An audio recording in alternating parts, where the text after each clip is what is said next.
Ngiyacela ukuthi sibeke ngomcimbi wakho osukela namhlanje. Ngiyabingelela bonke ababukele emakhaya. Namhlanje iZululand bizokwethula umsebenzi wokwakhiwa kwezindlu zangasese. Sihlangeneke la eBaqulusini ngaphansi ka Ward 4. Kodwa iproject ebezoyethula ngeka 29.8 million.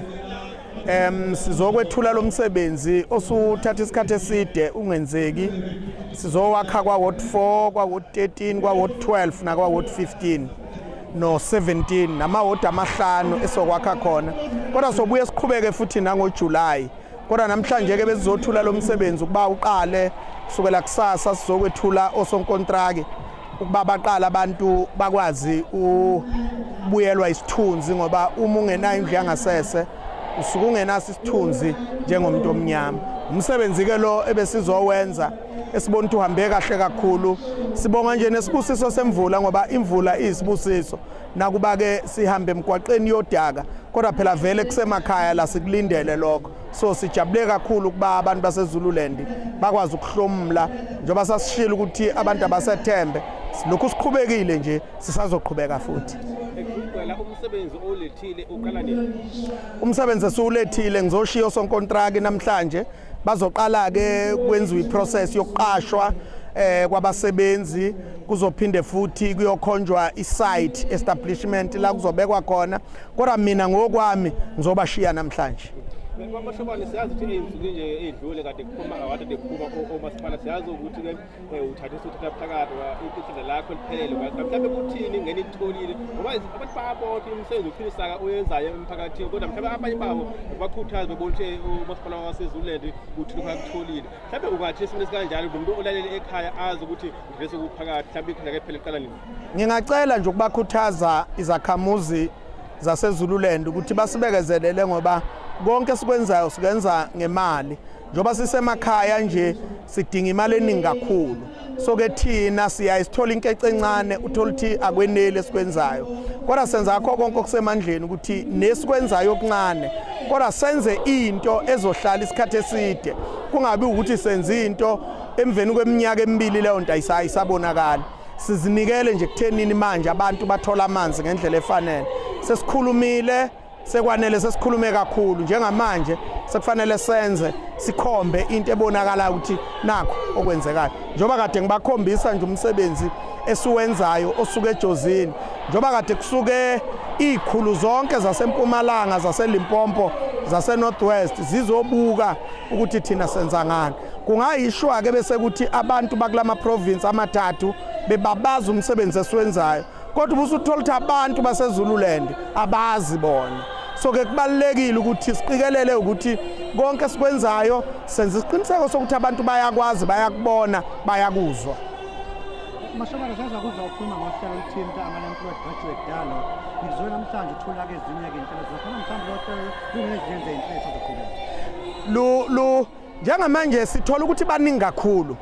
Sisazama ukulungisa ke database luzoqhubeka futhi kuzoba luhlelo olubukeka lunesasasa elikhulu kakhulu.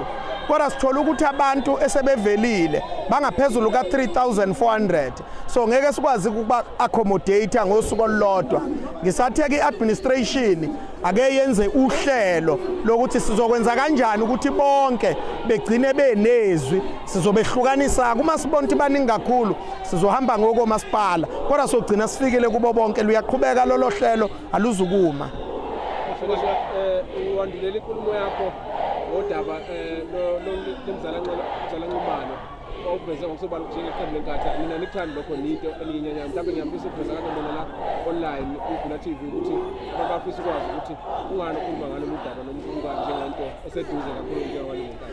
Yingoba umntwana wakwaphinda angene ehamba emhlabeni wayekhuluma ukuthi uyafisa ukuthi kuhlalwe phansi neANC ilungiswe leyo nto ngoba lo muntu oyibiza ngomzala Nxumalo akayena umzala Nxumalo yigama izethe nje lona engekho la eSouth Africa kodwa wayependa umntwana okwaphinda angene. Ngakho ke thina njengabantu beIFP asikuthandi lokho.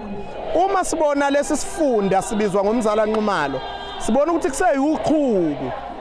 Sibona ukuthi kuchukuluzwa abantu beIFP. Kodwa ke ngeke sikukhuthaze ukuthi sesingaba nodlame kodwa sithi nje akuhlalwe phansi kukhulunywe kulungiswe lokho. ngoba thina umlando ubhaliwe othi asixabananga thina ne-ANC kodwa i-ANC yavala umlomo ngenxa ukuthi lalingasekho iqembu elilwela inkululeko kulelizwe. Udokotela uKenneth Kaunda umengameli waseZambia uyena owacela umntwana waphinda angena ukuthi akasungule iqembu elizoba ne-membership ukuze likwazi ukukhulumela abantu baseNingizimu Afrika.